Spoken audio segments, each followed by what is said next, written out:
Hello, I'm Siminski. I'm a certified financial planner with Equity Design Group, and I've been in business over 14 years. My area of expertise is helping to create a spending plan for retirement. I've earned my Chartered Advisor for Senior Living designation through the American College, and I'm going to start with a concept today that's easy to grasp. I'm going to use the analogy of climbing Mount Everest and retirement planning in one. So when you look at retirement planning, think of climbing Mount Everest. At the top is the fragile zone. This fragile zone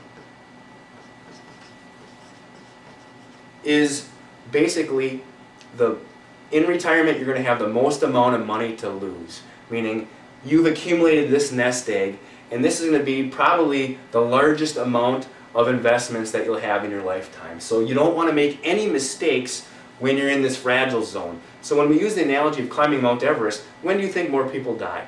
On the way up or on the way down? And the answer is on the way down. Most people do the planning to reach the top. They've eaten their food, their adrenaline's peaked. How are they going to get down to the bottom? That's the important part. That's the crucial part. More people die on the way to the bottom. So we use this analogy and look at distribution planning.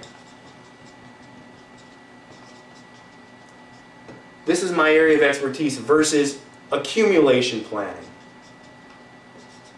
Okay? So there's really 6 risks of switching from accumulation to distribution. And in part 2 of this, we'll cover those areas. I'm just going to list them now.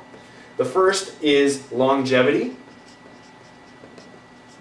The second is withdrawal rate.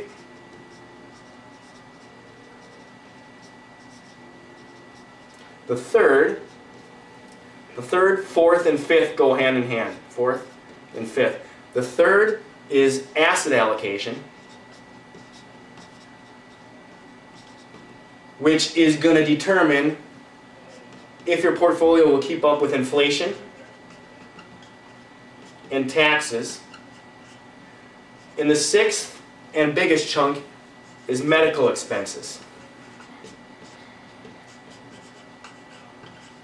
So in my next part, we're going to go over how these interact and how these will have a negative impact on your distribution plan. Again, what I'm trying to do is help you create a spending plan for retirement during your go-go years, your slow-go years, and your no-go years. And again, the goal is to be a resource for you and maximize your standard of living in these areas. So in part 2, we'll break these down a little bit more.